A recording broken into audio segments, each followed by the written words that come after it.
umuntu wesifazane uma uzwa noma ngabe ubungahlelile uma uzwa nje ukuthi sihlele sibelethweni yenza sure wena umuntu wesifazane osenethuba yenza sure ukuthi uyisala ayifanele khona uyisala engeyakhona uyisala isibongo sayo kuyiso ngempela bafowethu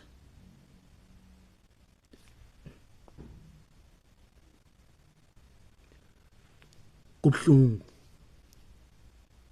akubekezeleki khona la ubona khona ukuthi intaba yenyukela ayikhuphukeki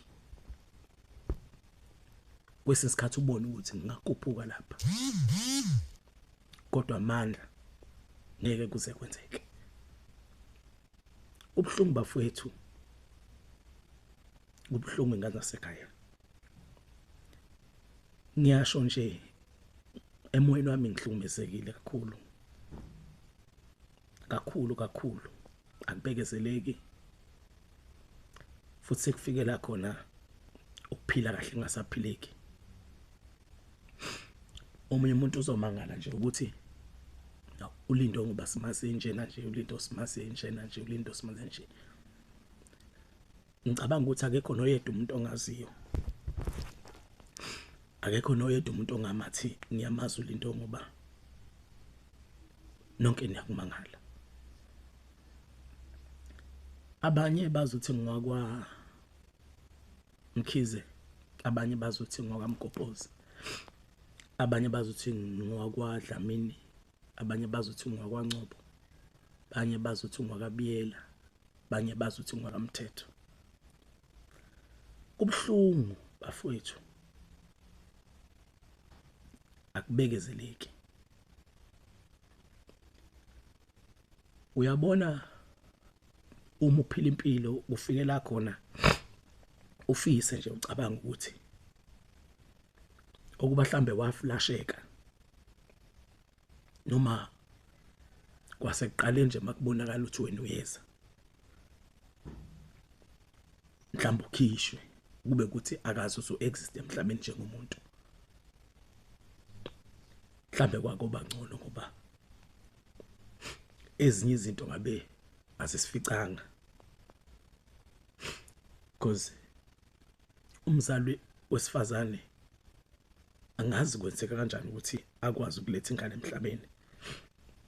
ebese aphinda ahluleke yiyo noma engahlulekanga nje yiyo angayinaki noma ayilethe nje emhlabeni ngokuthi yaba khona ebese yahluleka ukuthi ame nayo kubhlungu bafowethu akubekezeleke mina ngazalelwe eShowe uma ngizalelwe eShowe emzini wakwaMkhize uma ngizalelwe kulo muzi wakwaMkhize ngizalwa intombazane yaseThekwini kwaMgobhozi Sibongo uNomusa uLeti ushadile manje ushadele kwaHlongwa uhlala kwaNdengezi umuzi wakho kwaNdengezi kubhlungu bafowethu mayengizala ingoba ungizala nje wayihlala endaweni yaseNcekwane onqamzane la kwakhe khona siswakho umdala eshadele khona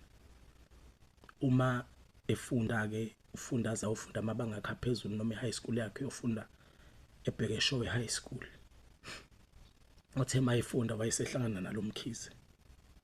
mayihlangana nalomkhize bahlangana nalomkhize aphinda ahambe abuyele kube eThekwini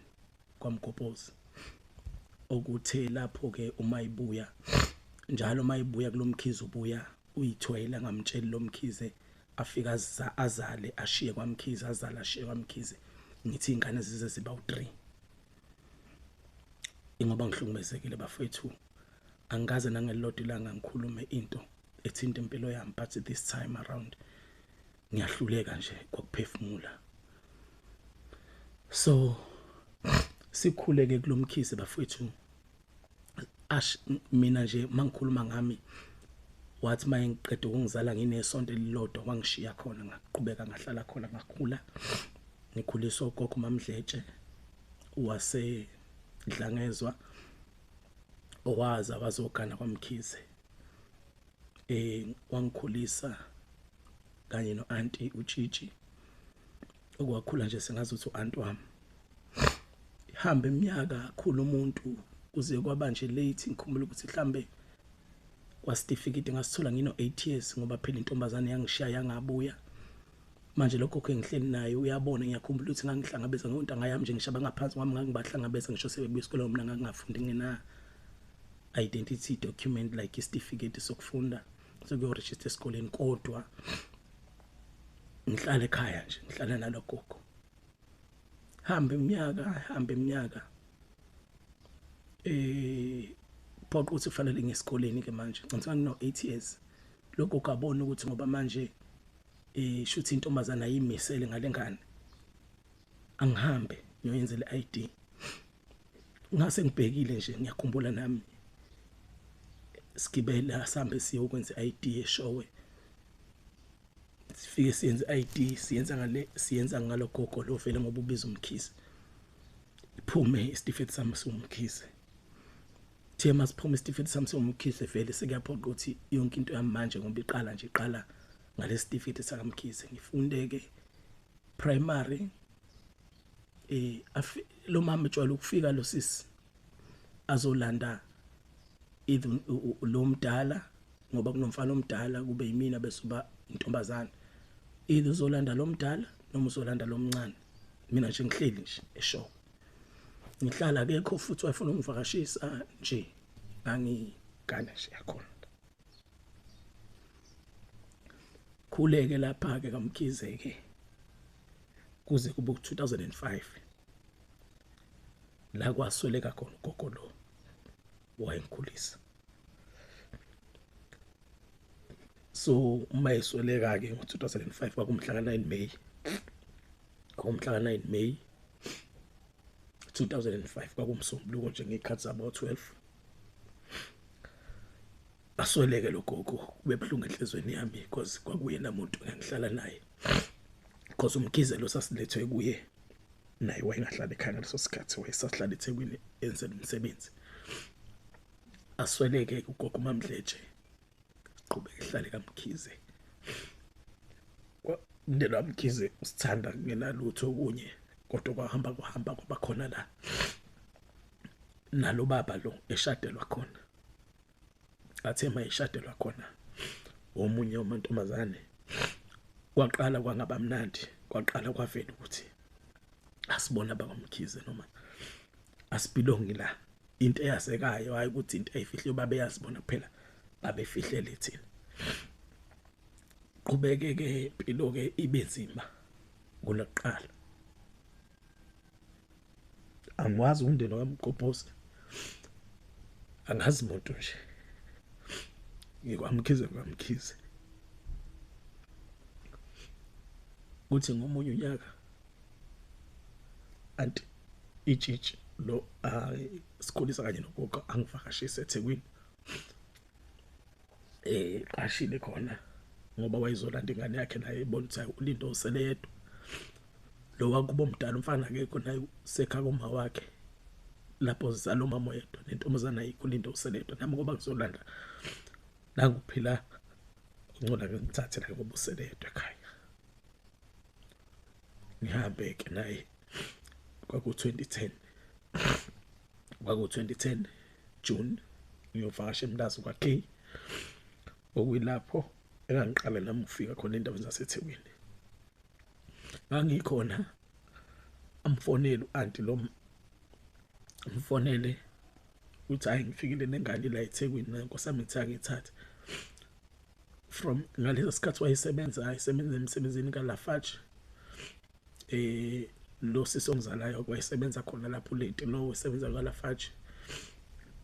manager khona eneyimoto ngoba mayizolanda uLungu aka wayifika nje ngemoto fika abathathe ayishintsha kodwa wahluleka kimi ukuze emlasa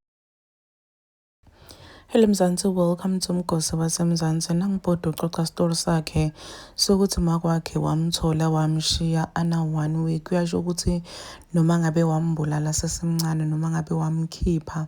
kunokuthi aphile eva lobuhlungu labuvako namuhla uthi